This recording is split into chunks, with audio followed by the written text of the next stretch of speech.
देता है इससे कहोगे, और गाली देता है तो सुनना पड़ेगा। क्यों? क्योंकि संस्कार नहीं दोगे तो बच्चे गाली ही देंगे।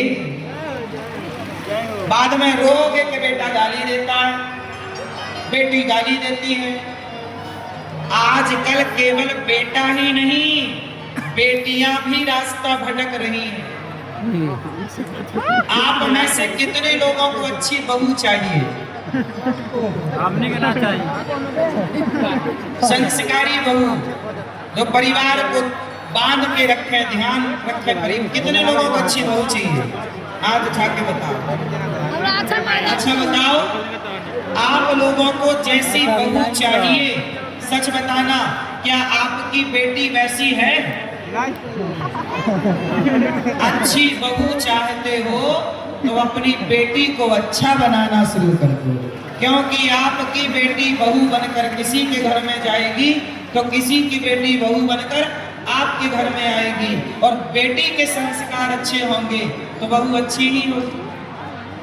बेटियां बिगड़ती हैं तो बहुएं बिगड़ती हैं।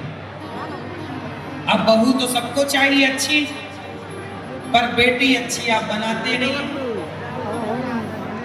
इसलिए संस्कार बेटों को भी दीजिए और संस्कार बेटियों को भी। धन्य है जनक जी, सीता माँ से अच्छी बेटी इस धरती पर दूसरी बार पैदा ही नहीं हुई, प्रकट ही नहीं।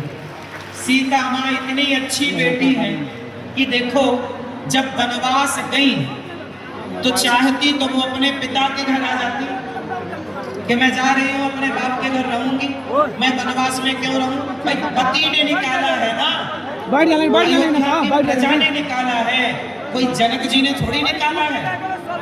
बैठ जाएंगे बैठाओ आवाज उनकी, कोई यहाँ की प्रजा ने थोड़ी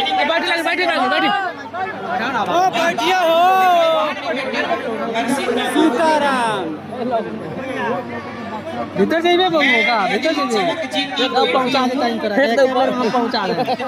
चल घर में है कि वही काम करे। लाओ ढूक ढूक ना यार, थोड़ा बढ़िया में हरारू चाहिए मां।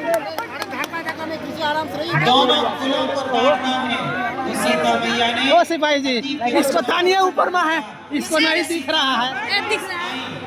और जब लव कुश हुए, पैदा हुए और उन्होंने पढ़ाई पूरी की और सीता मैया गई राम जी के आगे, अब समाज इकट्ठी हो गई कि परीक्षा देगी सीता जी। सीता माँ ने कहा है पृथ्वी माता, यदि मैं पवित्र हूँ गंगा की तरह और मैंने राम के सिवा किसी पुरुष का स्वप्न में भी चिंतन ना किया हो, और ये लव कुश यदि राम के बेटे हो और मैं पतिव्रता नारी हूँ, तो हे पृथ्वी माता मुझे अपनी गोद में स्थान दे दो। ये कहा पृथ्वी माँ फट गई, दिव्य विमान प्रकट हुआ और सीता मैया उस विमान में बैठकर सदा सदा के लिए इस धरती में समा गई। दुनिया चिल्लाती रही, सीता मैया क्षमा कर दो माँ, बड़ी गलती हो गई, बड़ा अपराध हो गया।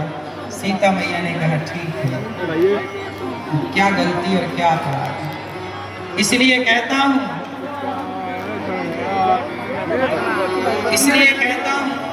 मैया कि किसी पर यूं ही लांछन न लगाया।